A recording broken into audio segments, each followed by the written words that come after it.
तो दोस्तों स्वागत है आपका नए पॉडकास्ट में। और आज हमारे चेहरे पे एक अलग ही खुशी है क्योंकि आज जो हमारे साथ भाई बैठे हैं हम उनके पर्सनली बहुत बड़े फैंस हैं। उनके व्लॉग्स हम रेगुलरली फॉलो करते हैं और हम इंडियंस को ना ट्रैवलिंग से एक अलग ही प्यार है। हालांकि हम ट्रैवल कर पाए ना कर पाए, लेकिन हम किसी ट्रैवलर को देखते हैं एक अलग पॉजिटिविटी, एक अलग नॉलेज और एक अलग सा जोश आ जाता है। तो ऐसे ही एक ट्रैवलर हमारे साथ है, पैसेंजर परमवीर भाई। हम इनके फैंस हैं और हम इनका कंटेंट बहुत रेगुलरली फॉलो करते हैं और आज हम इनसे बात करने के लिए बहुत ज़्यादा एक्साइटेड हैं। तो सबसे पहले तो वेलकम भाई। स्वागत है भाई। थैंक यू शुभम भाई, थैंक यू दीपक भाई, थैंक यू पीयूष भाई मेरे को यहाँ बुलाने के लिए। और बहुत मज़ा आता है यार, मैं फ्लाइट्स में बैठ के हमेशा आपके पॉडकास्ट देखता हूँ। ज़्यादा मैं कंटेंट यूट्यूब पे देखता नहीं क्योंकि खुद ट्रैवलिंग और कंटेंट प्रोड्यूस करने में इतना बिजी होता हूँ। तो ट्रैवल करते टाइम एयरप्लेन में बैठे हुए इंटरनेट तो होता नहीं, तो मैं डाउनलोड करके जाता हूँ पॉडकास्ट, और आप लोगों की पॉडकास्ट मैं खुद भी देखता हूँ। तो जैसे आपके लिए शायद हो सकता है फैन मोमेंट हो, वो मेरे लिए भी आज भाई हमारे लिए लेजिट है, क्योंकि जब आपसे बात हो रही थी तो मैंने इनको बताया भाई, मैंने कहा इन भाई को बुलाते हैं यार। तो भाई जनता को मैं ये कह दूं कि भाई तुम ना फटाफट से हेडफोन लगा लो, क्योंकि तुम अब अपने घरों में नहीं रुकने वाले हो, तुम अब पहुंचने वाले हो अराउंड द वर्ल्ड। क्योंकि भाई ने ट्रैवल कर लिए 60-70 कंट्रीज, 70+ कंट्रीज यार। तो भाई वो एक नेक्स्ट लेवल एक्सपीरियंस होने वाला है। लेकिन सबसे पहले क्वेश्चन मेरे माइंड में ना यही आ रहा है भाई, लोग कहते हैं कि यार ट्रैवलिंग करने से ना तुम अपने आप को पहचानते हो, तुमको बहुत चीज़ें मालूम पड़ती है। सोलो ट्रैवलिंग एक ऐसी चीज़, तुम बहुत चीज़ें डिस्कवर करते हो खुद अपने बारे में। तो आपसे बेहतर तो ये कौन जाने। तो आप मुझे बताओ, सोलो ट्रैवलिंग से आपने क्या क्या डिस्कवर किया, क्या क्या फायदे होते हैं इन रियल लाइफ। भाई मेरी जो पूरी पर्सनैलिटी डेवलपमेंट हुई ना, वो ट्रैवलिंग की वजह से हुई है। कोई मैंने जॉब नहीं करी आज तक, कोई मैंने खुद से कोई बिजनेस ऐसा एस्टैब्लिश नहीं करा, ना कोई मैं ऐसा बहुत ज़्यादा सोशली एक्टिव था इंडिया में। कॉलेज में था तो कॉलेज में भी फॉर्चुनेटली दिल्ली में था, तो पूरी इंडिया के लोग थे वहाँ पे, अलग अलग स्टेट के लोगों से मिलता था। ट्रैवलिंग जब करने लगी तो अलग अलग देश में गया। अपन इंडिया में क्या होता है, किसी को हिंदी के साथ कोई इंग्लिश सीख लेता है तो बड़े चौड़े हो जाते हैं। मेरे को इंग्लिश आती है, मैं 2 लैंग्वेज बोलता हूँ। बाहर जाके पता चला भाई लोग 5-5 6-6 लैंग्वेज बोलते हैं, ऐसे स्विच करते हैं। तो वो सारी चीज़ें ना कि भी खुद को ग्रो कितना करना है, कैसे और लोगों से मिलना है, कैसे कॉन्फिडेंट होना है, लोगों से बात करनी है। हमें मतलब अपने शहर के आदमी से ही कई बार बात करने में हिचकिचा जाते हैं अगर कॉन्फिडेंस ना हो तो। लेकिन अब आपको एक ऐसे आदमी से बात करना है और इंटरेस्टिंगली बात करना है कि वो आप में इंटरेस्ट ले, तो आपको बहुत ही ना इंटरेस्टिंग होना पड़ेगा। आपको चीज़ें बतानी आनी चाहिए, उसके बारे में जानना आना चाहिए। तो सारा जो भी मेरा कॉन्फिडेंस आया वो ट्रैवल करके आया। जहाँ तक की बात रही कि मेरे शौकों को मेरे को कैसे पता चला, तो जब आप किसी देश में अकेले हो ना, शाम को आगे आप होटल में सोते हो जिधर कोई आदमी आपकी ज़बान नहीं बोलता, आप नहीं जानते आसपास किसी को, पड़ोस में आपके चाचे ताऊ का घर नहीं है, एक बिल्कुल अलग जगह में हो, तो तब आपको रियलाइज़ होता है भाई कि मेरे को खुद को बिजी रखना पड़ेगा। खाली रहूँगा तो काफ़ी डिप्रेसिंग भी हो जाती है फुल टाइम ट्रैवलिंग। हर आदमी नहीं कर सकता है। जिनका पैशन है 70-80% लोग तो मैं मानता हूँ नहीं कर सकते। मैं पैशनेट हूँ तो मैं चीज़ कर रहा हूँ। तो तब जैसे मैंने रियलाइज़ करा भाई मेरे को जिम जाना काफ़ी पसंद है, तो मैं वनडे पास लेके जिम चला जाता हूँ, गाने सुन लिए, कभी पॉडकास्ट देख लिया। और ट्रैवल करना और लोगों से मिलना मेरे को बहुत पसंद है। मैंने ट्रैवलिंग के थ्रू ही जाना और इसीलिए मैं सस्टेन कर पा रहा हूँ, ज़्यादा ट्रैवल कर पा रहा हूँ, क्योंकि मेरा पैशन है और मेरे को पसंद है और लैंग्वेजेस के बारे में जानना और कल्चर्स, फूड, लोगों के बारे में जानना। तो ये सारी चीज़ें मैंने ट्रैवल से ही सीखी है। तो भाई अब आप कितनी लैंग्वेजेस में अब फ्लुएंट हो? फ्लुएंट तो नहीं, चलो कितनी आती हैं? फ्लुएंट तो हिंदी और इंग्लिश ही है, और हरियाणवी तो अगर से काउंट करो तो। इसके अलावा भाई मैं बेसिक स्पेनिश बोल लेता हूँ और बहुत बेसिक मैं टर्किश बोल लेता हूँ। थोड़ी बहुत मैं जर्मन समझ लेता हूँ, थोड़ी अरेबिक, थोड़ी रशियन। पर कन्वर्सेशन मैं सिर्फ इंग्लिश में ही करता हूँ, किसी से करनी हो तो समझ लेता हूँ। स्पेनिश में कर लेता हूँ, आपने शायद वीडियोज़ में देखा हो, बट कोशिश करता हूँ कि मैं इंग्लिश में ही करूँ क्योंकि मैं ज़्यादा अच्छे से एक्सप्रेस कर पाता हूँ उसमें। भाई स्पेनिश जब आप बोलते हो बड़ा मजा आता है यार, एक तो आपकी एक्सेंट। और भाई अभी ना रिसेंटली आप जो सेंट्रल अमेरिका वाला बेल्ट कवर कर रहे थे आप, उसमें जब आप वो बोल रहे थे ना स्पेनिश लोगों से भाई मुझे सुन के बड़ा मजा आ रहा था और हम भी सीख जाते हैं। अमीगो होला como estás Gracias. hermano, gracias। मैं घर भी आया ना, जब ट्रिप से लौट के आया तो मेरे पापा मेरे को आते बोले अमीगो। अच्छा भाई आप में मैंने एक वो देखी है, आपको बड़ा थ्रिल आता है कि किसी भी जैसे डेंजरस जगह है, मार काट वाली जगह है, तो आप वो जरूर एक्सप्लोर करते हो। Dangerous city, most dangerous city, यहाँ पे ये होता है, यहाँ पे तो, और आप होते अकेले हो। अकेले, हाँ। तो भाई भाई डर तो देखो लगता है, सबको लगता है, ह्यूमन टेंडेंसी है, डर सबको लगता है। पर मेरा हमेशा से यूं रहा है कि मैं ना कॉमन जगह नहीं जाना, कन्वेंशनल जगह पे नहीं जाना जिधर हर आदमी जा रहा है। जैसे इंडियंस यूजुअली थाईलैंड चले गए, यूरोप चले गए, मेरा यूँ था कि मैं स्टार्ट ही अलग करूँगा, ऐसी जगह जाऊँगा जिधर कोई जाता ही ना हो। तो तब से ही मैंने अपना ये यूएसपी बना लिया भाई, जो खतरनाक जगह है, जो अनकन्वेंशनल जगह है, वॉर जोन्स है, या जिधर और लोग जाने से डरते हैं, मुझे उधर जाना पसंद है। और उधर जाके मेरे को और ज़्यादा मजा आता है, क्योंकि जैसे सीरिया चला गया मैं, सीरिया कोई नहीं जाएगा, लोग डरते हैं। लेकिन जब मैं सीरिया आया तो उन्होंने देखा अच्छा कोई टूरिस्ट है, इतनी दूर से हमारे देश घूमना है, हमें भी कोई घूमना है। वो इतने खुश हो गए यार, लोग मेरे से पैसे नहीं लेते थे दुकानों पे, बोले नहीं नहीं हम आपसे पैसे नहीं ले सकते, आप हमारे जैसी कंट्री में घूमने आए हो। तो वो जो प्यार मिलता है ना लोगों से ऐसी जगह पे जाके, वो भाई अनमैच्ड है, वो कहीं और मिल ही नहीं सकता। इसलिए मेरे को काफी मजा आता है। भाई इसको थोड़ा ना और एग्जांपल की तो तरीके से बात करते हैं। रिसेंटली आप एक कंट्री में गए जहाँ पे आपको लोकल लोग मारने लगे, पत्थर फेंकने लगे, आपको गाली गलौज करने लगे, तो वो एक्सपीरियंस कैसा था, कुछ बताओ उस बारे में। आप हेती की बात कर रहे हो ना हेती की शायद? बात कर हाँ रहा हूँ। हाँ। तो हेती भाई जिनको नहीं पता मैं बता देता हूँ, क्योंकि ना आम लोग जो इतना ट्रैवल नहीं करते हैं, मैं नहीं बताता ज्योग्राफी के बारे में, कंट्रीज के बारे में, तो थोड़ा सिंप्लीफाई कर रहा हूँ। हेती एक कंट्री है, नॉर्थ अमेरिका कॉन्टिनेंट में पड़ती है, और नॉर्थ अमेरिका, साउथ अमेरिका, जिसे हम अमेरिकाज भी बोल देते हैं, या फिर वेस्टर्न हेमिस्फेयर, अर्थ को अगर हम बीच में से भाग करें तो एक ईस्ट वाला ईस्टर्न हेमिस्फेयर, वेस्ट वाला वेस्टर्न हेमिस्फेयर। तो अर्थ के जो वेस्ट वाला पार्ट है उसकी सबसे गरीब कंट्री है वो, और सबसे खतरनाक कंट्री भी उसे माना जाता है। बहुत गरीब है, बहुत ज़्यादा वहाँ पे क्राइसिस है, राइट्स है। तो मैं सड़क पे चलने लग रहा था, और चलते चलते एक आदमी पीछे से चिल्लाने लग रहा काफ़ी देर से, ब्लैक आदमी था और चिल्ला रहा था। और ऐसे किस्से हो जाते कई बार, तो मैंने सोचा क्यों उड़ता तीर लेना, क्यों फालतू में किसी से पंगे लेने, क्योंकि मैं फॉरनर हूँ, उनका देश है, वहाँ का लोकल आदमी है। मैं चलता गया, वो पीछे से फिर चिल्लाया जा रहा है। मैं अपने आप को रिकॉर्ड कर रहा हूँ, हालांकि रोड्स काफ़ी गंदी है और साफ़ सुथरा नहीं था ना। वो चिल्लाया जा रहा है। पर 10-15 मिनट होगी, वो मेरे नज़दीक आ गया, तो मुझे लगा कि अब तो फाइट और फ्लाइट वाली सिचुएशन आ गई है, तो लड़ना पड़ेगा या भागना पड़ेगा। तो मैं जैसे चलने लग रहा हूँ, मेरे लेफ्ट साइड में 2 लड़के बैठे थे, एक जीप थी, उस जीप पे 2 तगड़े लड़के बैठे थे, लोकल ही थे, वो भी ब्लैक्स वहीं के, हाइती के। तो वो मेरे को दूर से घूरने लग रहा है, पीछे से मेरे राइट साइड में वो आ रहा है, लेफ्ट साइड में 2 लड़के जीप पे मेरे को घूरने लग रहे हैं, मैं ऐसे चलने लग रहा हूँ। तो मैं अब समझ गया कि हो सकता है ये मिले हुए सारे और ये मेरे पे अटैक करे। वो मेरे को घूर रहे हैं, मैंने फ़ोन जेब में डाल लिया, रिकॉर्डिंग बंद कर दी कि अब कुछ भी हो सकता है। और वैसे से दिल भी मेरा धक धक, मेरा उनसे आई कॉन्टैक्ट दूर से होने लग रहा है। मैं उनके नज़दीक आया, एकदम से उनमें से एक को इंग्लिश आती थी, वो बोला नाइस मसल्स ब्रो।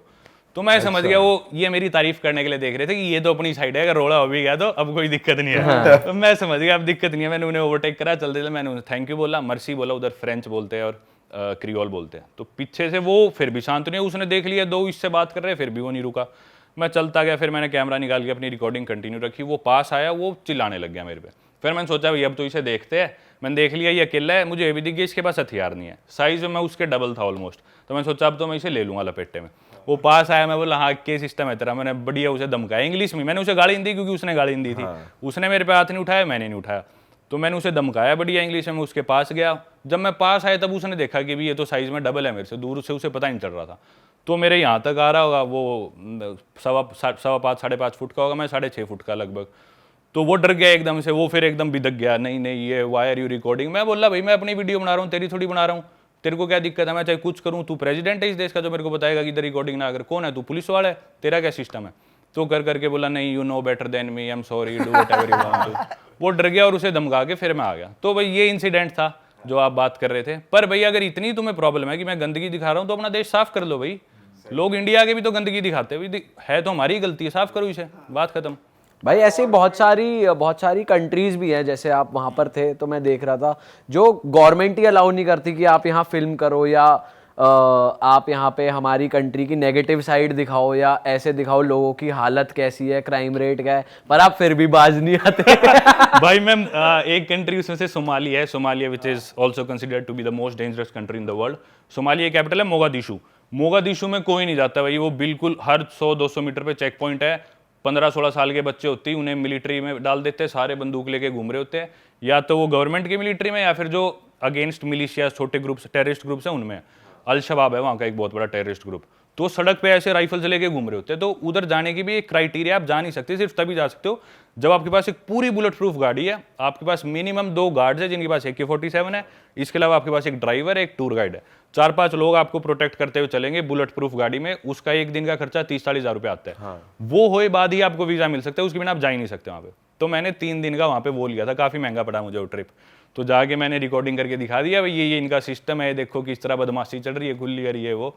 तो मैंने मेरी वीडियोस में दिखा दिया। अब लेकिन दुनिया को पता चल गया वहाँ पे इतना क्राइम है, ये वो, लोग डर गए भाई। मैंने तो सच्चाई दिखाई, लोग जाने से डरते हैं। तो उसके बाद से मुझे पता चला है कि रिसेंटली वहाँ पे कोई भी यूट्यूबर या कोई वीडियो बनाने वाला बैंड ऐप जा नहीं सकता। भाई आपने करवाया ये। सबके रास्ते बंद करा दिए आपने। सुधार लो भाई फिर। भाई सही बात है भाई, ये लोग इंडिया के लिए तो बहुत बोलते हैं कि इंडिया में क्राइम है, इंडिया में ये है, खुद ही कंट्रीज में देखो भाई। मैं तो मानता हूँ, हम थोड़ी देर पहले पॉडकास्ट से पहले मैं और शुभम भाई डिस्कस कर रहे थे, न्यूयॉर्क की बात कर रहे थे। भाई न्यूयॉर्क में हमें ज्यादा डर लगता है यार। इंडिया, लोग सोचते हैं न्यूयॉर्क वो अमेरिकन ड्रीम में जी रही है, times square, statue of liberty.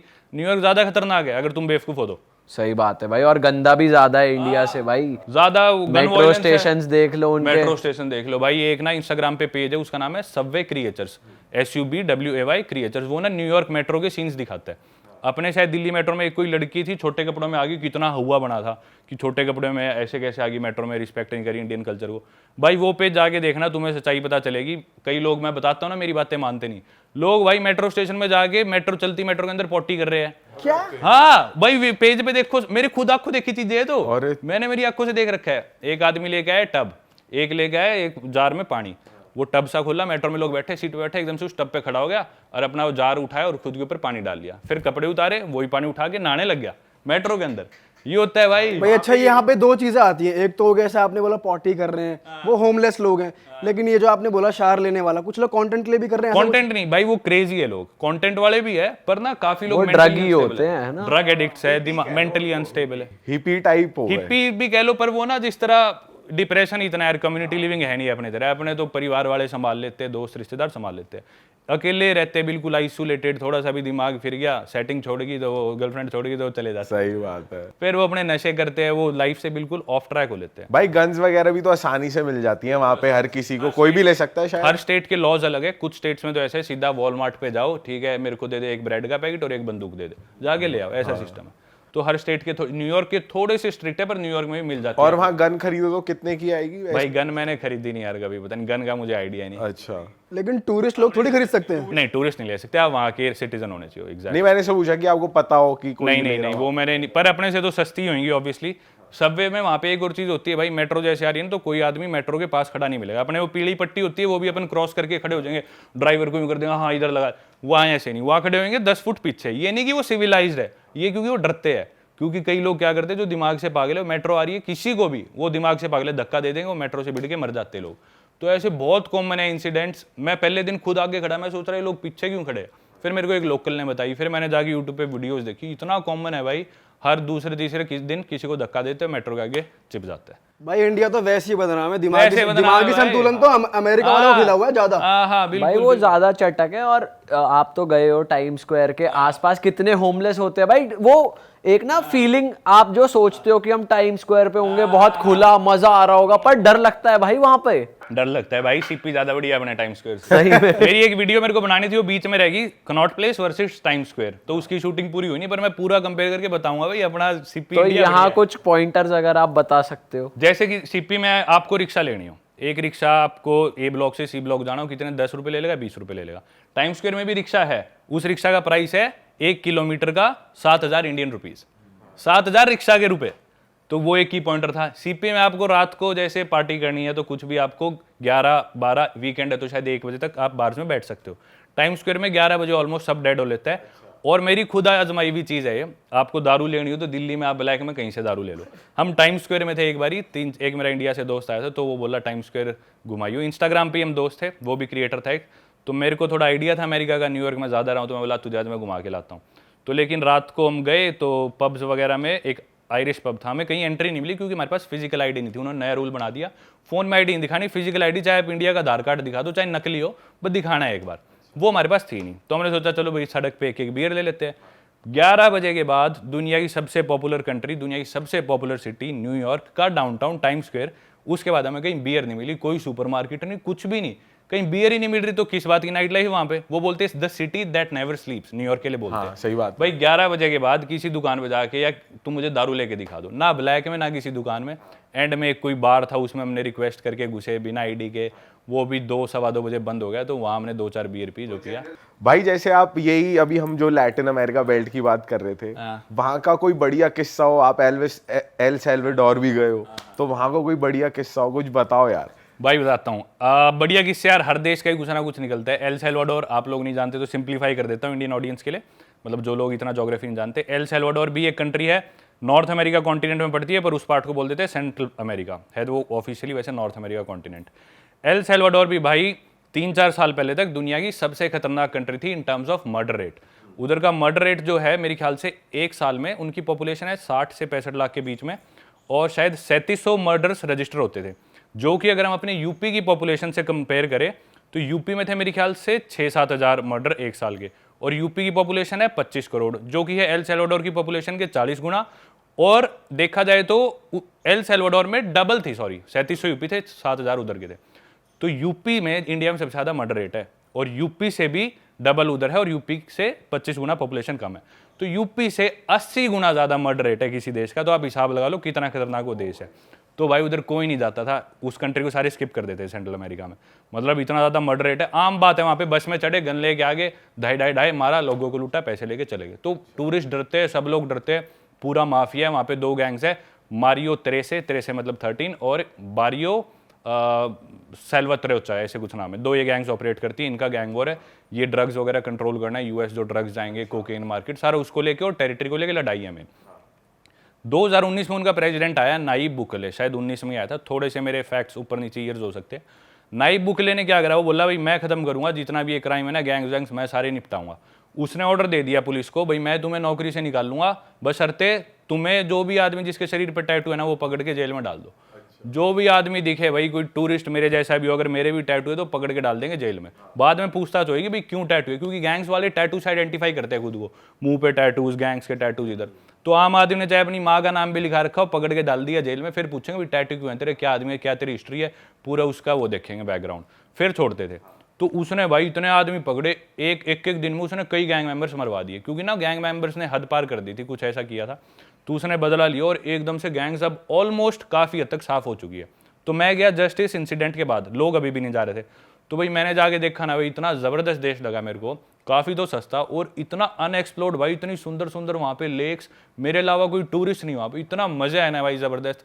मैं तो कहूँगा मेरी टॉप 5-6 जो कंट्रीज हैं उसमें से एक एल सैल्वाडोर, और दोबारा लौट के जरूर जाऊँगा भाई। काफी एग्जॉटिक सी जगह है जहाँ पे भी आप गए थे, वो एक बीच साइड पे जो एक बार था, जो बीच में बार था एक, वो घूम रहा था लेकिन, हाँ, जो वो घूम हट रहा सी था। वो भाई वो इतना इंटरेस्टिंग लग रहा था ना जबरदस्त देख के यार। भाई उसके कि बाद यार- वो जेट स्की ली, वो भाई हमें जेट स्की, मेरे रेट याद नहीं, शायद 2000 रुपये आधे घंटे के लगे। बोले जेट स्की चलाओ, वो पूरा हरी भरी लेक है, उसके चारों तरफ हरा भरा बिल्कुल ब्लू लेक। समुद्र में जेट स्की में इतना मजा नहीं आता क्योंकि लहरें बड़ी छोटी हो जाए, यूं भी लगता है शार्क आ गई कुछ कर दिया तो और डूब जाए तो वो। लेकिन लेक थी, सुंदर था, ना इतना ज्यादा खतरनाक मछलियों का डर, पानी भी स्टेबल सा था, बहुत मजेदार। लेकिन आप उस ग्रुप में जो अंग्रेज था वो बड़ा बदतमीज, वो यार दोस्त है मेरा, सीढ़ी चढ़ रहे थे तो बंदी को स्पैंक कर रहा है और आप हंस रहे हो। वो यार उसकी गर्लफ्रेंड है, वो मेरा ओलिवर नाम है उसका, ब्रिटेन का ही है, और उसकी वो गर्लफ्रेंड है गैबी, कल उसका बर्थडे भी था, तो वो कपल है, तो काफी क्लोज हूँ मैं उनके। हाँ, वो अपनी गर्लफ्रेंड को ऐसे स्पैंक कर रहा था मस्त बंदे है वो यार।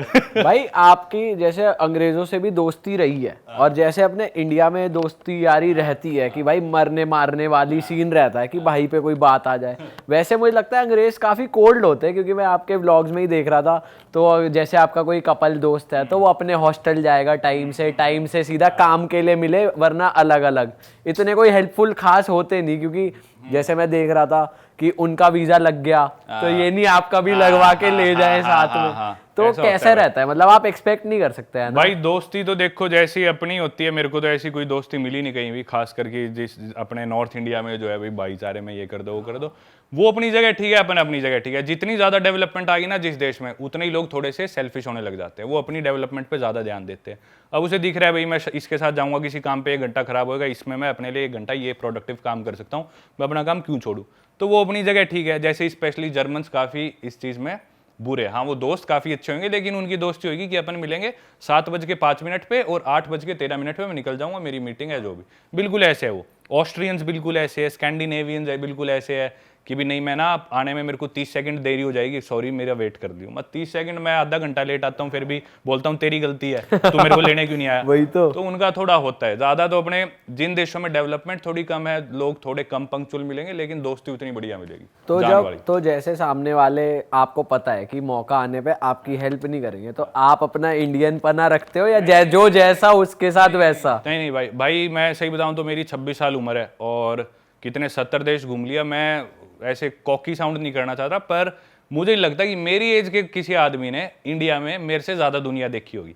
मैं ऐसे शो ऑफ नहीं कर रहा, पर मैं मानता हूँ जेन्युइनली दुनिया हो सकता है भाई 2-4 देश शायद फालतू देख लियो, पर मैं नहीं मानता लोगों से मिलाओ, या लोगों से हो सकता है कोई यहाँ पे इलेक्शन लड़ रहा हो सकता है हर स्टेट के आदमी से मिलियो। अलग अलग माइंडसेट, अलग अलग एथनिसिटी, अलग अलग कल्चर्स के लोगों से मेरे को नहीं लगता है मेरे से ज्यादा दुनिया में किसी ने देखा और मिला। तो भाई मैं समझ लेता हूँ कि भी किसके साथ कितना बैरियर मेंटेन रखना है, किसके लिए कितने एफर्ट डालने हैं। तो वो चीज़ मैं काफ़ी अच्छे से समझ लेता हूँ। अब जैसे आप लोगों के साथ है ना, मेरे को बिल्कुल ऐसा लग रहा है मेरे घर परिवार में चाचे ताऊ के लड़के मेरे खास दोस्त है, तो बिल्कुल खुल के बात करूँगा।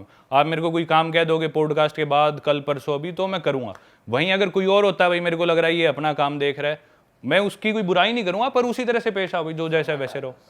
इंसान पर रखने की स्किल आ गई हाँ, वो आप मेरे को मैं मानता हूँ काफ़ी अच्छी है। कभी धोखा खाया आपने किसी ट्रिप पे कि भाई किसी पे भरोसा कर लिया वो साला चोर निकला? हाँ, एक बार हुआ सुनाओ। तो अभी रिसेंटली हुआ, मैं निकारागुआ, आपने मेरी सीरीज भी देखी थी। तो भाई निकारागुआ की बात है, मैं अब लोगों को थोड़ा सिंप्लीफाई करता हूँ। निकारागुआ एक और देश है, नॉर्थ अमेरिका कॉन्टिनेंट में है, ऑलमोस्ट डिक्टेटरशिप सी है वहाँ पे, very hard to get in for Indians. तो एनीवेज वहाँ मैं पहुँच गया, उधर एक हॉस्टल लेके रुका। उस हॉस्टल में हमें जाना था वॉल्केनो बोर्डिंग करने। वो पॉपुलर है निकारागुआ, वहाँ पे ना एक वॉल्केनो है, और उस वॉल्केनो पे ना लोग फट्टे पे से यूं स्लाइड करके आते हैं। मैंने वीडियो बनाई थी, देखा था वो मैंने। तो वो स्टार्ट कैसे हुई, थोड़ी सी एक वो किस्सा ही बता देता हूँ। एक फ्रांस का आदमी था, फ्रेंच वाले थोड़े वो होते हैं, फ्रेंच जर्मन ना, इनको एडवेंचर का बहुत शौक होता है। तो एक फ्रांस के आदमी ने वॉल्केनो 2003-4 में डिस्कवर करा था। वो वहाँ पे उसने क्या करा, शायद फ्रिज ले गया, फ्रिज से उससे स्लाइड डाउन कर गया। फिर उसके बाद कोई कारपेट पे कर गया, कोई मैट्रेस पे कर गया। फिर एक आदमी है, वो बोला, शायद ऑस्ट्रेलियन था वो आदमी, तो एक आदमी है वो बोला मैं साइकिल पे करूँगा। तो उसने साइकिल पे वर्ल्ड रिकॉर्ड बना दिया, एकदम जल्दी से नीचे है, उसकी हड्डियाँ टूट गई बहुत ज़्यादा, पर वो रिकवर कर गया। तो फिर इसको उन्होंने बना दिया एक टूरिस्ट एक्टिविटी। टूरिस्ट आओ, हम आपको फट्टा देंगे, उससे नीचे स्लाइड डाउन करके आओ। तो निकारागुआ में वो करने गया था, अपने हॉस्टल से हमें जाना था वहाँ पे, 1-2 दिन में जाना था। पर मेरी ना कोलंबिया में उससे पहले था मैं, तो स्कॉट करते हुए थोड़ी सी मेरी कमर में हल्की सी चोट थी, तो मेरा दर्द था। तो मैं बोला कि मैं कल नहीं जाऊँगा, तो मैंने सोचा 1-2 दिन बाद जाऊँगा। मेरे हॉस्टल में डॉर्म होता है, तो शेड कमरा होता है, मैं हमेशा हॉस्टल में रुकता हूँ। ज़्यादा लोग मिलते हैं, माइंडसेट दोस्ती हो जाती है, साथ घूमने जाओ, चिल करो।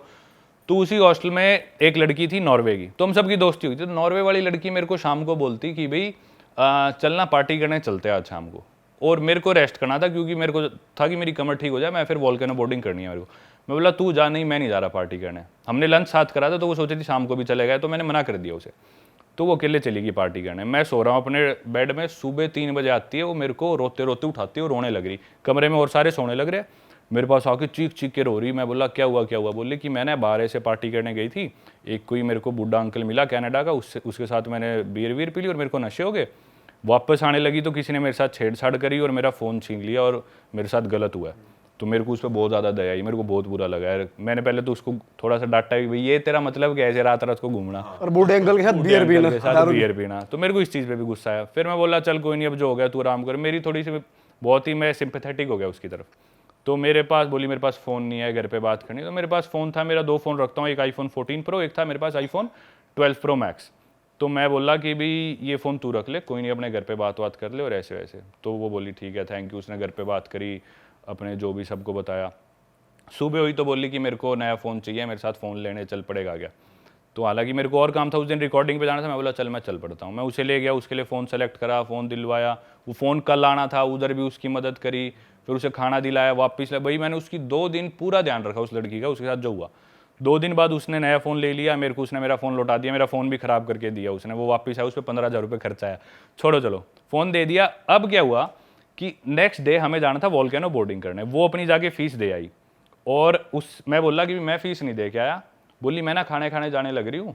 और वो खाने वाला रेस्टोरेंट था हमारे हॉस्टल से 300 मीटर दूर, और जहाँ पे वॉल्केनो बोर्डिंग की वो फीस रजिस्टर कराना था, एक दिन पहले कराना होता है, वो था 350 मीटर दूर, 50 मीटर दूर था सिर्फ उस रेस्टोरेंट से, और हमारे हॉस्टल से भी 350 मीटर दूर। तो मैं बोला यार मेरा तो मैं रेस्ट कर रहा हूँ ताकि कल मेरी कमर परफेक्ट हो जाए, ये ले पैसे, ये ना मेरी वॉल्केनो बोर्डिंग की फ़ीस पकड़ा दियो।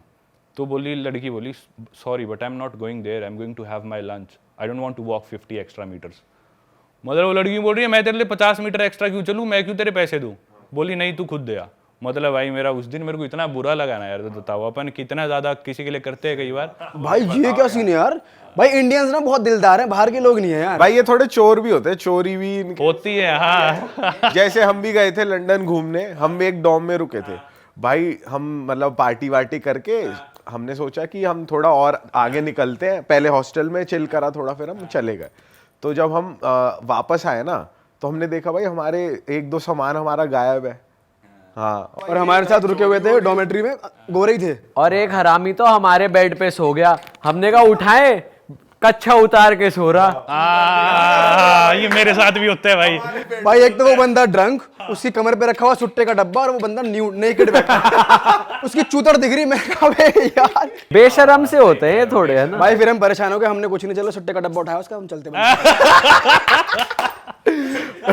अच्छा परम भाई, आप देखो 70 कंट्रीज आपने ट्रैवल करी हुई है, तो कोई ऐसा कल्चर आप कहीं गए हो, आपने देखा हो कि भाई ये कल्चर तो बहुत ही ज्यादा अलग है जो लोग फॉलो करते हैं? भाई अलग से अलग कल्चर देखे, अलग से अलग लोग देखे, हर सेक्सुअलिटी के, ओरिएंटेशन के, माइंडसेट के।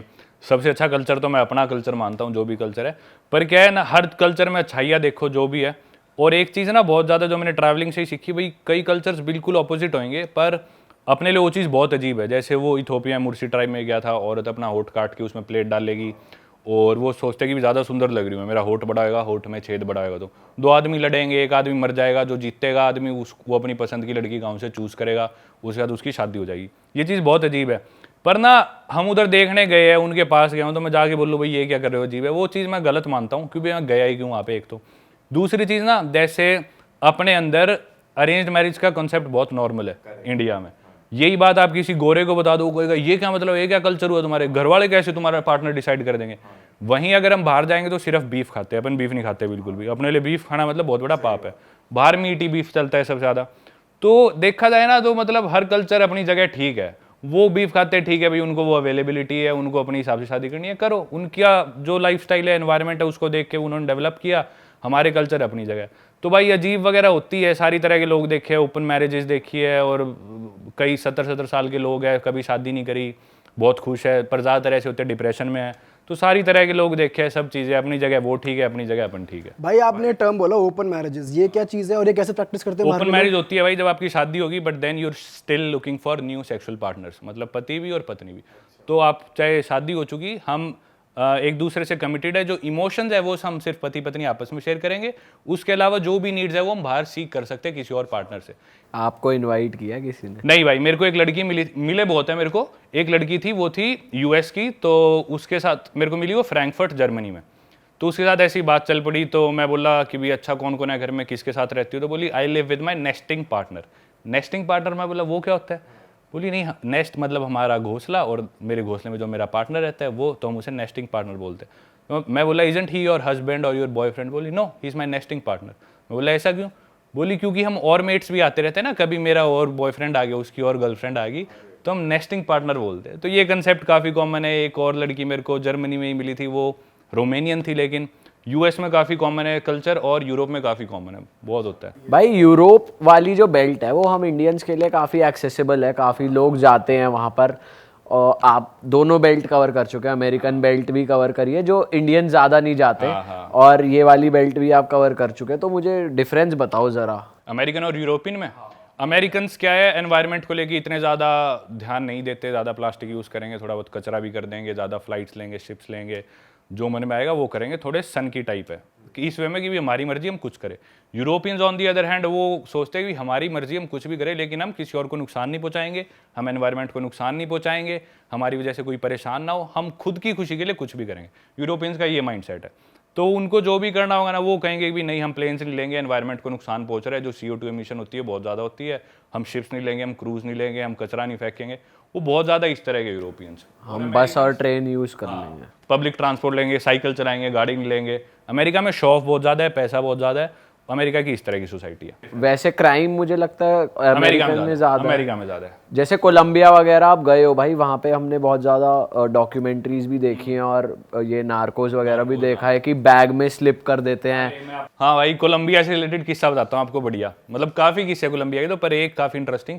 कोलंबिया एक कंट्री है साउथ अमेरिका कॉन्टिनेंट में, उसकी एक सिटी है मेदेजीन। स्पेलिंग में उसमें डबल एल आता है, मेदेलीन होता है, लेकिन कोलंबियन स्पेनिश में ल को ज बोलते हैं, तो मेदेजीन। वो शायद उसकी मेन सिटी है ना उस कंट्री। मेन कैपिटल तो बोगोटा है, पर मेन सिटी टूरिस्ट ज़्यादा मेदेजीन में आते हैं, शायद बोगोटा से ज़्यादा आते हैं। वहाँ के कुछ फेमस सिंगर्स वगैरह भी है, मालूमा वगैरह, ये सब वहाँ के हैं। हाँ, पर Pablo Escobar was from Medellin as well. तो उस सिटी में भाई, वो सिटी ना यूँ माना जाता है कि पूरे अमेरिकाज की या वर्ल्ड की भी सबसे सुंदर लड़कियां माना जाता है वहाँ की है। सबसे ज़्यादा ड्रग्स जो भी है, कोकेन सारी कोलंबिया से आती है, उसका बेचना और कंट्रोल वो सारा मेदेजीन में होता है, सारी चीज़ें वहीं पे।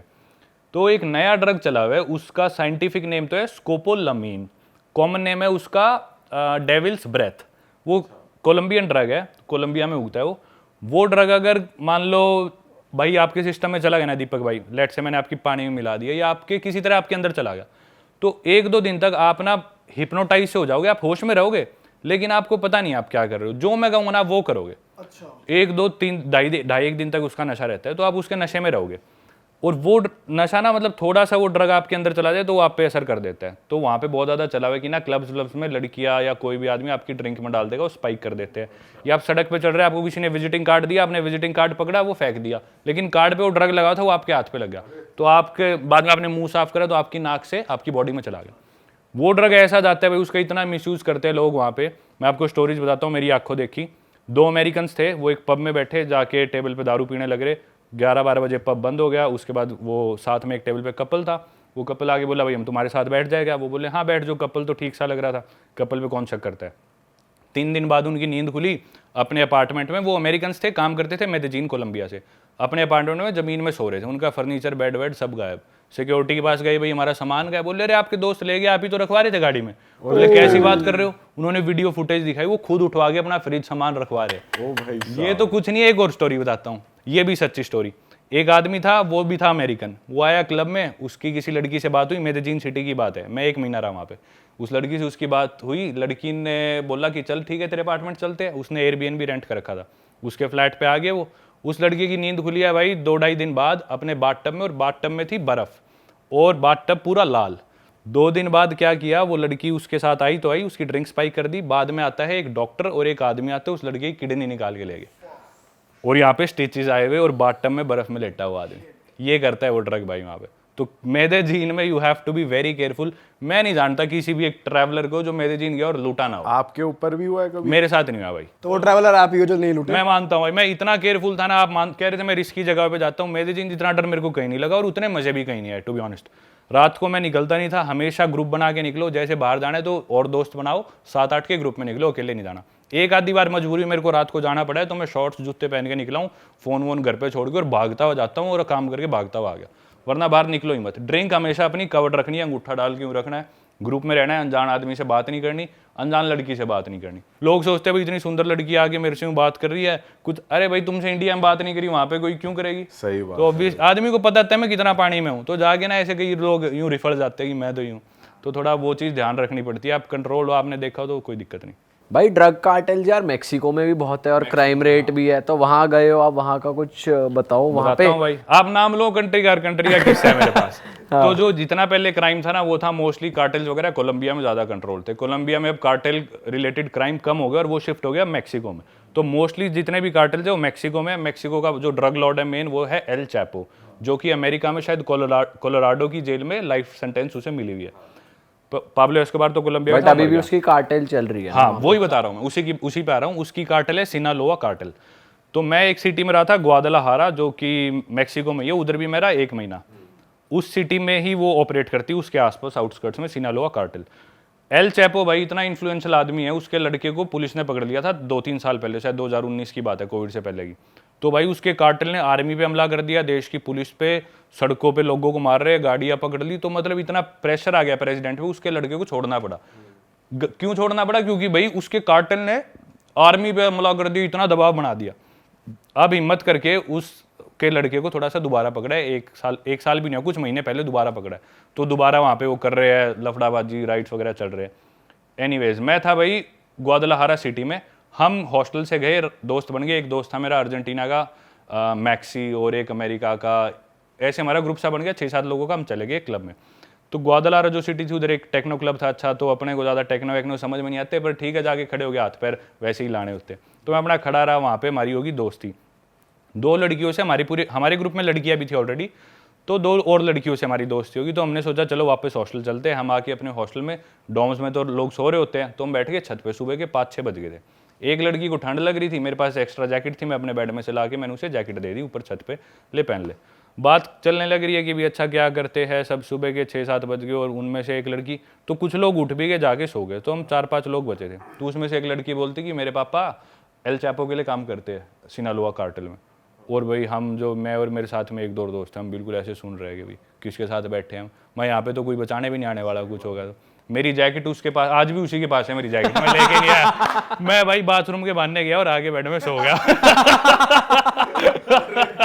पता चला जैकेट मांगने के बहाने कुछ फंसा वसा दिया, कुछ मैं कर दिया। इनके साथ कोई गलती से भी उचनूक होगी तो उचनीच होगी तो मैं ठीक नहीं, मैं जाके सो गया अपना, और मैंने ना उसे कभी कांटेक्ट करा ना कोई बात, मुझे नहीं पता वो कहाँ है मेरी जैकेट। भाई आपने कभी रेसिज्म फील करा है किसी कंट्री में, और सबसे ज्यादा कहाँ फील करा है? सबसे रेसिस्ट तो शायद पासपोर्ट ही आपका, कितनी प्रॉब्लम हो जाती हाँ, अपने इंडियन पासपोर्ट पर ट्रैवल करना बहुत मुश्किल है। कई लोग इस बात पे मेरे को बोलते हुए भैया आप इंडिया के पासपोर्ट की बुराई करते हो। भाई मेरे जितना प्राउड इंडियन शायद ही कोई हो। मैं अभी भी इंडियन पासपोर्ट पे पूरी दुनिया घूम रहा हूँ। I am a very proud Indian. पर भाई जो सच है वो सच है, अपने इंडियन पासपोर्ट में ट्रैवल करना बहुत मुश्किल है, क्योंकि काफी इंडियंस इलीगली अमेरिका जाते हैं या यूरोप जाते हैं, जिसे डोंकी बोलते हैं। तो हर आदमी को as a potential illegal immigrant देखा जाता है, तो हमेशा ज्यादा इंटेरोगेशन होती है। रेसिज्म की बात करें तो सबसे ज्यादा रेसिस्ट अपन इंडियंस ही है। तू कौन सी जात का है, तू काला है, तू गोरा है, तू कौन सी स्टेट का है, तू नॉर्थ का है, तू साउथ का है। इतना रेसिज्म कहीं नहीं है जितना अपने है।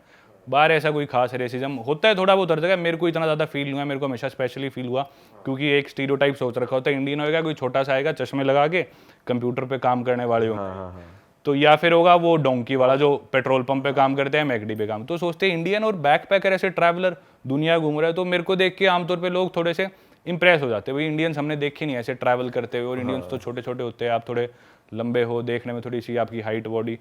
तो ऐसा कुछ हुआ नहीं, हालांकि मैं भी काला ही हूँ, कालो जैसा ही हूँ, पर मेरे को कभी ऐसा रेसिज्म नहीं हुआ।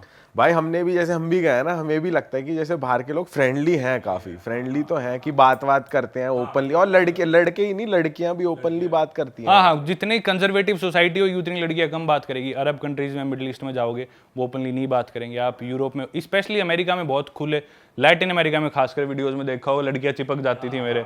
भाई लाइन वाइन मारती थी लड़कियां तो जिम विम में आप पे। वहाँ असली में फील होता था भाई इंडिया में लड़कियां कैसे सर्वाइव करें, क्योंकि लड़के छेड़ते इंडिया में लड़कियों को, वहाँ पे उल्टा हो रहा था भाई। वहाँ मेरे को लड़कियां इतना छेड़ती थी, बस से उतरता चिपक जाती थी। कहीं पे मैं कॉफी लेने गया तो रोक के मेरे साथ स्टोरी डाल देती थी और लिख देती थी माय बॉयफ्रेंड। ओह ये भी हो रखा है? रोज होता था भाई, हाँ बहुत होता था ये। भाई बहुत खुश नसीब हो आप। भाई अब मुझे जरा फटाफट ये बता दो, जब कैमरा कट होता था उसके बाद क्या होता था? और मुझे लग रहा है कैमरा कट इसलिए हुआ करता था क्योंकि बैटरी डाउन होती थी। भाई कुछ नहीं होता था, कैमरा कट होता था तो मैं जाके अपना जिम जाता था, डे पास लेता था, जिम करके बढ़िया डाइट लेके और अपना सो जाता था। डॉर्म्स में रुकता था यार, मैं हॉस्टल्स में कुछ नहीं होता था। सही बात है, अकेले सोने का मजा अलग है। मजा अलग है। वैसे ऑन ए सीरियस नोट भाई, डेट करा है आपने किसी फॉरेनर को? किसी से प्यार नहीं हुआ भाई? इतनी सुंदर सुंदर होती हैं यार वो। पता है क्या, इसके बारे में बताता हूँ। फॉरेनर से प्यार ज्यादातर केसेस में उन्हें होता है जो या तो पहली बार फॉरेनर से मिला हो या पहली बार बाहर गया हो, और जिसे इंडिया में कभी प्यार ना मिला हो। जिसने इंडिया में लड़कियां देख ली, इंडिया में ऑलरेडी अटेंशन मिल गई, तो उसे बाहर भी मिलेगी ऑब्वियसली। तो वो सोचता है यार बाहर में मेरे को गोरी ने मेरे से बात कर ली, एक मिनट उसने मेरे को गुड मॉर्निंग बोल दिया, वो मेरे साथ प्यार में है, शायद मैं भी उससे बहुत प्यार करता हूँ, फिर वो आदमी उसे रोज मैसेज करेगा, गलती से वो टाइम पास के लिए शायद उसे रिलेशनशिप में भी आ जाए। तो उन लोगों के साथ ये चीज़ें ज़्यादा होती है, जो मोस्ट केसेस में, सबकी बात नहीं कर रहा, ज़्यादातर वो लोग होते हैं। पर मैं देख चुका था थोड़ी बहुत अटेंशन, हालांकि इतना बढ़िया नहीं दिखता मैं, पर थोड़ी बहुत फेमस होने के बाद अटेंशन मिलने लग जाती है। तो यहाँ भी मिल रही थी फिर बात। भाई ऐसा नहीं, आप बढ़िया दिखते हो भाई, आपने बॉडी बढ़िया यार, जिम में पूरा। भाई वैसे लड़कियां ना हाइट से बहुत अट्रैक्ट होती हैं, ऐसा है? और गोरियां या फिर ब्राउन स्किन से? दोनों पे आता हूँ। आप मेरे को बस, मैं बोलता रहूंगा, मैं मेरे साथ जिक्र छेड़ते रहो, ठीक है? मेरे को टॉपिक दे दो। पहले मैं हाइट की बात करता हूँ। भाई कोई एक ऐसी चीज नहीं है जो आपको सोसाइटी में ज्यादा डिमांडेबल बनाती है। लड़कियों को भाई सोसाइटी में उनकी डिमांड होने के लिए सिर्फ खूबसूरत होना चाहिए। वो चाहे दिमाग से डम्ब है, पागल है, बोलना नहीं आता, बात करनी नहीं आती, कोई फर्क नहीं पड़ता। दिखने में खूबसूरत है, उसके दोस्त भी इज्जत करेंगे, घर वाले भी हमारी लड़की सुंदर है, रिश्तेदार भी वो फलानी लड़की वो बहुत सुंदर है, कुछ नहीं चाहिए। लड़के की भाई डिमांड होने के, लड़के को लंबा भी होना पड़ेगा, सुंदर भी होना पड़ेगा, फनी भी होना पड़ेगा, रिच भी होना पड़ेगा, सक्सेसफुल भी होना पड़ेगा, सारी चीजें होनी चाहिए। तो सिर्फ एक फैक्टर हो गए नहीं आप हो सकते, सिर्फ लंबा ही नहीं, आपको हर चीज में 10 में से 6-7 होना पड़ेगा। पूरा लंबा होने की जरूरत नहीं, ठीक है, एवरेज से अबव हाइट हो, एवरेज से अबव आप सक्सेसफुल हो, एवरेज से अबव आप फनी हो, तो वो सारी चीजें मिलकर एक अच्छा आदमी बनता है जो जिसकी डिमांड हो। और कलर की आपने बात करी तो एक्सोटिक है कलर, गोरी चमड़ी के लिए ये रंग एक्सोटिक है। अब अपने भी एक एक्सोटिक मतलब कोई नई चीज है, अपने एक गली का कुत्ता दिखा है, अपन सोचते हैं देसी गंडक, हरियाणवी में गंडक बोल देते हैं कुत्ते को, और वहीं कोई दिख जाए भाई French mastiff, oh my God so cute, तो अपने लिए एक्सोटिक है, वो घूमता नहीं अपनी गलियों में, क्या पता उनकी गली में वो घूमता, उनको अपने वाले लगेंगे। तो अपने लिए गोरी चमड़ी आती है, वाह यार गोरी चमड़ी, वही वाली गोरी चीज़ है। को हमें एक्सोटिक लगे, सिर्फ इतना और कुछ नहीं है। इंडिया में ज्यादा है लेकिन मुझे ऐसा लगता है कि अगर तुम्हारी बॉडी वॉडी भी ठीक नहीं है ना और हाइट वाइट भी इतनी, अगर तुम्हारे कम्युनिकेशन स्किल सही है, बात कर पा रहे हो, हाँ, हाँ, हाँ। तो उसी का part है भाई वो गेम फिर ऑन, तुम उस गेम में हो। उस गेम में हो भाई वैसे हम क्योंकि इतना ज़्यादा ट्रैवल नहीं करा, हम लंदन गए हैं तो वहाँ हमने ये चीज़ नोटिस करी है कि लड़कियाँ एक्चुअली बहुत ज़्यादा गोल्ड डिगर हैं। अगर आप किसी नाइट क्लब में हो और आपके पास टेबल है, शैम्पेन्स हैं, आप फैंसी दिखा रहे हो खुद को, तो वो ऑटोमेटिकली अट्रैक्ट हो जाती हैं। तो ऐसी कोई और कंट्री भी है जहाँ एक्चुअली गोल्ड डिगर्स दिखी हो जो आपको अप्रोच करती हो, can you buy me a drink? भाई ये हाँ, ये लड़कियां ज़्यादा दिखती है जो ज़्यादा डेवलप्ड कंट्रीज है, या फिर आप कह लो कि यूके और यूएस ही ज़्यादा कहूँगा मैं। यूरोपियन लड़कियां जो है ना, स्पेशली स्कैंडिनेवियन, वेस्टर्न यूरोप की, ईस्टर्न यूरोप की बात नहीं कर रहा, जर्मनी हुआ, डेनमार्क हुआ, स्वीडन, नॉर्वे, फिनलैंड, आइसलैंड और इन बेल्जियम, नीदरलैंड्स, इन देशों की लड़कियां they like to be independent, नहीं कि भाई तू क्या पैसे क्यों दिखा रहा है, तू क्या शो ऑफ कर रहा है, वो थोड़ी इस तरह की है, वो इसको नेगेटिवली लेती है। तो डिपेंड करता है कौन सी सोसाइटी है, किस बैकग्राउंड से आती है, उसी हिसाब से हमारा माइंडसेट भी चेंज होता है। तो हर देश में नहीं है, पर हाँ अमेरिका और यूके में बहुत ज़्यादा है चीज़, बहुत ज़्यादा। भाई स्पेन की बात हो जाए, कुछ स्पेन का किस्सा, स्पेन गए हो आप घूमने? स्पेन का किस्सा, स्पेन में मैं गया था भाई बार्सिलोना में एक कोई फेस्टिवल था, वो फेस्टिवल मैंने अटेंड करा था, रात का टाइम था, पूरी सड़कों पे लोग नाच रहे थे, डांस कर रहे थे, घूम रहे थे। वहाँ पे मेरे को तो लाइनें लगी हुई थी दुकानों में, सुपरमार्केट में दारू बियर लेने के लिए, पर वो सुपरमार्केट में जो आदमी था वो पाकिस्तान का था, तो उसने आगे से आगे हमें बियर दे दी थी। यही सब किस्सा था स्पेन में। मैं इतना कोई वैसा बहुत बड़ा जो स्टैंड आउट करा वो शायद मैं नहीं सोच पा रहा। वहाँ पे कैसी हैं लड़कियाँ? वहाँ पे भी स्पेन की लड़की अपने जैसी है देखने में, तो हर लड़की जैसे अपने लिए है, हर देश का होता है भी मुझे वैसी लड़की पसंद है और मुझे वैसे लड़के पसंद है। तो इंडिया में लड़कियों का जिक्र आती, रशियन लड़की इंडिया का ही है 6000। हाँ 6000 में नकली वाली, 16000 में असली वाली। तो भाई उसी तरह स्पेन वालों का क्या है कि स्पेन की लड़की अपनी जैसी है, पर उनके जो लड़की है वो ऑलरेडी थोड़ी सी ना टैंड है, अपनी जैसी स्किन है, तो उनको ज़्यादा पसंद आते हैं डेनिश लड़के, जर्मन लड़के, डच लड़के, नीदरलैंड्स के। और जो स्पेन के लड़के हैं उनकी डिमांड है इटालियंस और स्पेनिश लड़के, क्योंकि वो टैंड है ना थोड़े, तो पूरे यूरोप में उनकी डिमांड काफ़ी ज़्यादा है। तो मैं मानता हूँ कि लड़के ज़्यादा सुंदर है स्पेन के, जो कि माना जाता है। लड़कियाँ इतनी डिजायरेबल नहीं है जितने ज़्यादा लड़के हैं वहाँ के। लड़को इंडियन लड़के कहीं हैं कि जाएं तो भाई डिमांड, तकड़ी डिमांड? नहीं भाई सही बताऊं ना, स्टीरियोटाइप की बात करते हैं, एक्सेप्शंस आर ऑलवेज देयर। अपनी 150 करोड़ की पॉपुलेशन है, तो अपने जितने सुंदर लड़के इंडिया में होंगे इतने किसी देश में नहीं होंगे, क्योंकि इतनी बड़ी कंट्री है। लेकिन एक स्टीरियोटाइप बना हुआ है, हालांकि यू कांट स्टीरियोटाइप इंडियंस, अपन हर तरह के लोग हैं इंडिया में। अफ्रीकन से काला आदमी मिल जाएगा, अंग्रेज से गोरा आदमी मिल जाएगा। नहीं, मैं तो अपने जैसे लौंडों की बात कर रहे, जैसे आप हो। भाई आप तो दुनिया सिर पे ठा रखी है अपने, तो कोई दिक्कत नहीं है। भाई आपने तो खास लठ काट रखे। मैं तो बोल रहा हूँ अपन एक कैटेगरी के भाई। वही तो। अच्छा परमवीर भाई, आप लास वेगस भी गए हैं? लास वेगस नहीं गया अरे यार ये क्या हो गया है भाई। मैं कैलिफोर्निया ही था पिछले 20 दिन पहले, कैलिफोर्निया ही था और प्लान भी था लास वेगस, पर मैं गया नहीं। मैं सोचा चलो अगली बार जाऊंगा। या जा रखे हो और आप उस कहावत पे बिलीव करते हैं, whatever happens in Vegas stage in Vegas? मेरे ख्याल से ये कहावत ना मेदेजीन के लिए ज्यादा होनी चाहिए, कोलंबिया के। अच्छा। हाँ, लास वेगस में इतना ज्यादा मेरे को लगता नहीं है बरा, जो मेरे को और दोस्तों स्टोरियाँ सुनता हूँ, तो वो मेरे ख्याल से अब शिफ्ट होने लग रहा है। जो अमेरिकन ड्रीम पहले था ना, अमेरिका ऐसा है, न्यूयॉर्क ऐसा है, लास वेगस ऐसा है, वो अब उतना नहीं। नाइट लाइफ भी अब लास वेगस से ज़्यादा मैं मानता हूँ इबीजा स्पेन में, या फिर बर्लिन जर्मनी में, बुडापेस्ट की भी काफ़ी अच्छी हो रही है। तो वो थोड़ा ना शिफ्ट कर रहा है, अब अमेरिका में नहीं रही चीज़ें इतनी। बुडापेस्ट की नाइट लाइफ काफी बढ़िया है, मैंने भी ये सुना है कि ये जो प्राग और हाँ, मैं गया हूँ बुडापेस्ट भी गया हूँ। बुडापेस्ट में क्या था, रात को वहाँ पे ना हमाम्स होते हैं बड़े बड़े, वो पूल होंगे, पूल से में लेट के पार्टी चलेगी, बड़े बड़े हजारों लोग आए, उसमें पार्टी चल रही है। हमाम वाली पार्टी में नहीं गया, लेकिन मैं था एक ना पुरानी बिल्डिंग थी, कोई बाहर से बिल्डिंग देख लेना, उसमें आप कभी उसमें चमगादड़ रहते होंगे, ऐसी घटिया बिल्डिंग टूटी पड़ी है एकदम से। और उस बिल्डिंग के अंदर घुस के भाई मैं बता नहीं सकता, ऐसा माहौल था, मुझे लग रहा था किसी और प्लैनेट पे आ गया। कम से कम उसके अंदर 100 कमरे होंगे, हर कमरे में अलग टाइप का म्यूजिक, अलग टाइप की बियर, अलग टाइप के बेवरेजेस, अलग टाइप के अल्कोहल, अलग टाइप के लोगों के माइंडसेट। हर कमरे में अलग पार्टी चल रही है, कॉमन हॉल अलग है, लोग मेकआउट वगैरह कर रहे हैं भाई वो। और बाहर से कोई इसे देख ले, कोई कह दे कि अबैंडन्ड कोई हवेली पड़ी होगी, अंदर इसके चमगादड़ होंगे, ऐसा है भाई। भाई ये तो अच्छा लग रहा है, सुन के मन कर गया जाने का। हाँ, सही में भाई। अच्छा है, बुडापेस्ट थोड़ा सस्ता भी है, ईस्टर्न पार्ट हो गया ना, तो अभी उतने प्राइसेस नहीं है। 3 रुपए है ना, मतलब यहाँ का 1 रुपया, वहाँ का 3 है। बुडापेस्ट, हाँ शायद ऐसे ही होगा, मेरे यार याद नहीं रहते कन्वर्जन, एक तो बहुत हर देश में नई करेंसी कन्वर्जन। भाई करेंसी की बात हो रही है, थोड़ा खर्चे के बारे में बताओ, आप कैसे सर्वाइव करते हो और आप जो एडसेंस या ब्रांड से बना रहे हो पाता है? भाई मैं जितना भी खर्चा है, अभी मैंने 70 एक देश घूमे होंगे, इन पे मेरा खर्चा भी इतना ही लाख आ गया होगा, 71 लाख।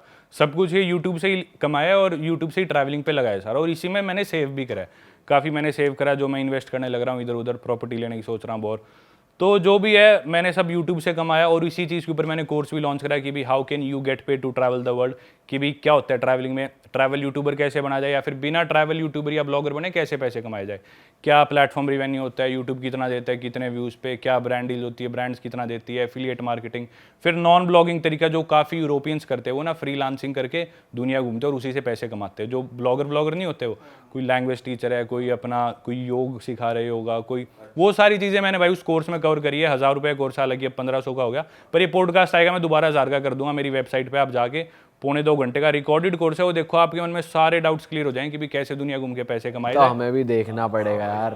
भाई मैं अपनी जनता से बोल दूं, भाई लिंक मिल जाएगा आपको भाई के कोर्स का डिस्क्रिप्शन में, और भाई के कोर्स के जस्ट नीचे हमारे कोर्स का लिंक है। ठीक है भाई, passengerparamveer.com, passengerparamveer.com, और हर वीकेंड या महीने में 2 बार मैं लाइव सेशंस भी करता हूँ। जिन लोगों को डाउट्स रह गए तो उनके मैं जूम मीटिंग पे वो भी करता हूँ। भाई ये तो बहुत तगड़ा कोर्स होने वाला है यार। कौन नहीं चाहेगा कि ट्रैवल भी करे और पैसे भी मिले उससे। भाई मैंने जितने भी मेरा माइंडसेट, जितने भी मैंने एक्सपीरियंसेस लिए ना, सबका एक निचोड़ निकाल के उसमें डाल दिया वैसे। अच्छा भाई एक बात बताओ, आप कंट्री में ट्रैवल करे तो मैक्सिमम कितने दिन तक वहाँ रहते हो? सबसे लंबा कहाँ, कौन सी कंट्री में रहे हो? और साथ साथ ये बताओ, आपने कभी वहाँ पे कोई पार्ट टाइम जॉब या कुछ किया, वो एक्सपीरियंस लिया कभी? दोनों बताता हूँ। सब कंट्री में कितने टाइम में रहता हूँ, रहना चाहिए एक ड्यूरेशन है 2 हफ्ते की, जो आप हर कंट्री में रह के उस कंट्री को अच्छे से जान सकते हो।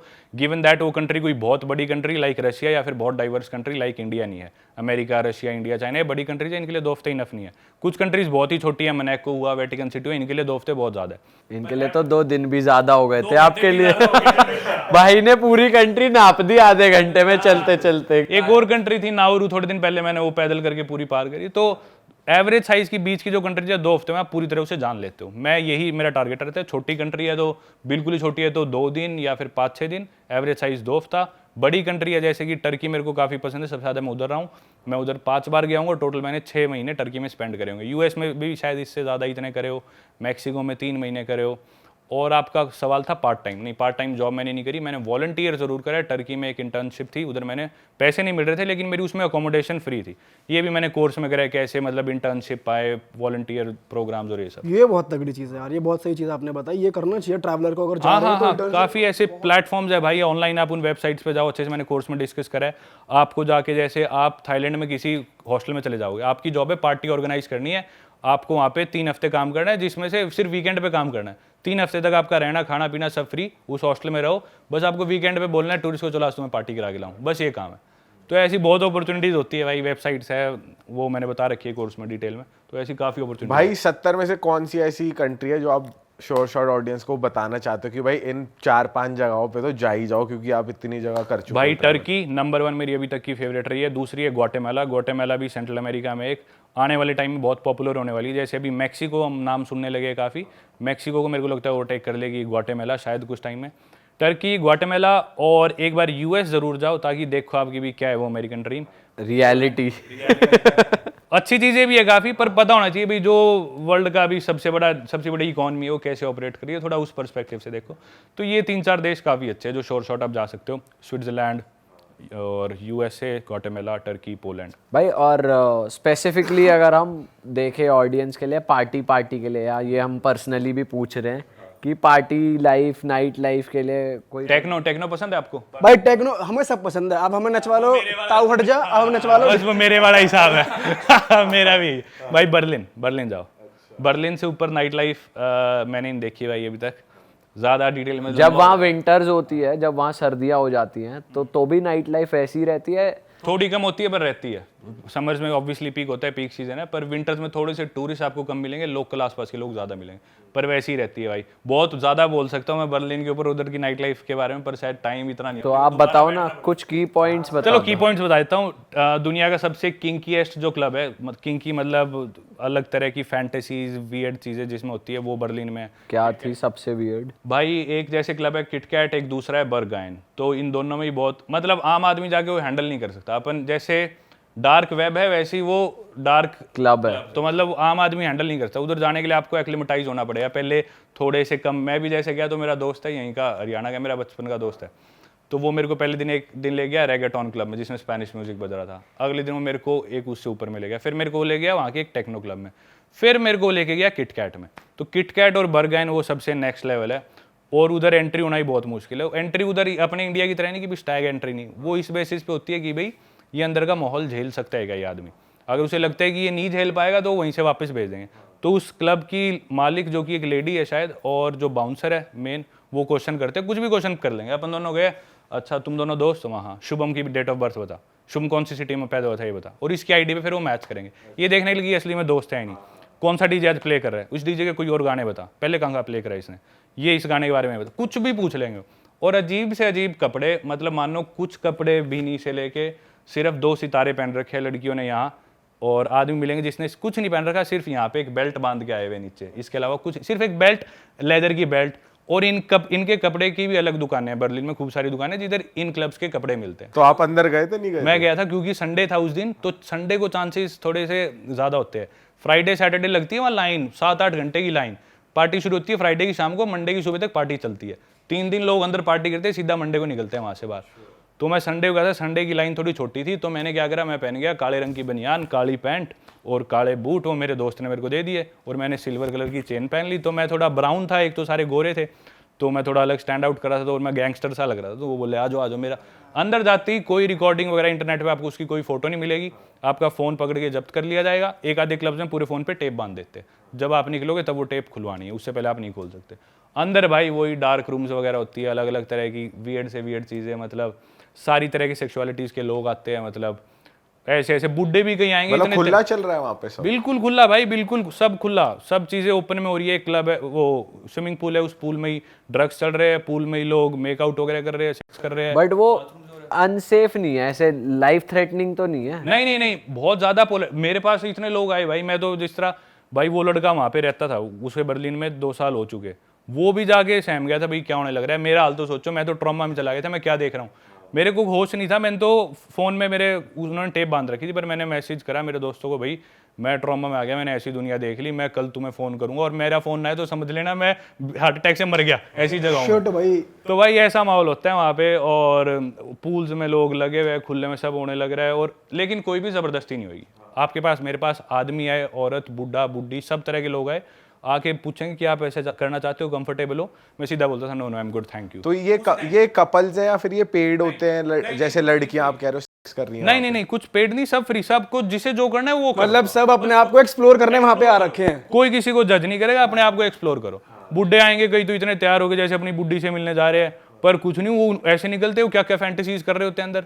मतलब बर्गाइन में मैं नहीं गया, पर मैंने सुना है उसमें एक ना शिट रूम भी है, उसमें टट्टी करते हैं लोग, उससे उन्हें प्लेजर मिलता है। पूरा तेरी यू क्या सीन है भाई? भाई ऐसे ऐसे, अब अपने को देख लो, टट्टी कर रहे हो भाई, बताओ। अपने को सोच के ऐसे लग रहा है, तो वहां देखो ये चीज तो कैसा लगता हो, सोच। वो भाई बहुत ट्रॉमेटिक होता है नए आदमी के लिए। मैं इतनी दुनिया और भाई वहाँ पे वो कैसे हैं स्ट्रिप क्लब्स, अगर आप गए मैं हो? स्ट्रिप क्लब नहीं गया भाई। चलो कोई दिक्कत नहीं, ऑफ कैमरा बता देना। चलो भाई इस पॉडकास्ट को ना खत्म करने से पहले एक चीज, भाई बहुत सारी बातें हैं वैसे हमारे भाई पास। एक पार्ट 2 तो बनता है, ऑडियंस प्लीज कमेंट करो यार आप, क्योंकि भाई इससे पहले नेक्स्ट ट्रिप पे निकले, फटाफट कमेंट कर दो अगर आपको पार्ट 2 चाहिए, तो भाई मजा आ जाएगा। भाई इससे पहले हम पॉडकास्ट खत्म करना, एक चीज और बता दो, जो अपकमिंग ट्रैवल ब्लॉगर्स है ना, उनको आप क्या टिप्स दोगे, प्रो टिप्स फटाफट से बता दो। भाई प्रो टिप्स यही है कि भी स्टैंड आउट करो, जो सारी जनता कर रही है वो ना करो, थोड़े से उनसे आइडियाज लो और उसमें अपना एलिमेंट ऐड करो, थोड़ा स्टैंड आउट करो, चीजें डिफरेंट बनाओ।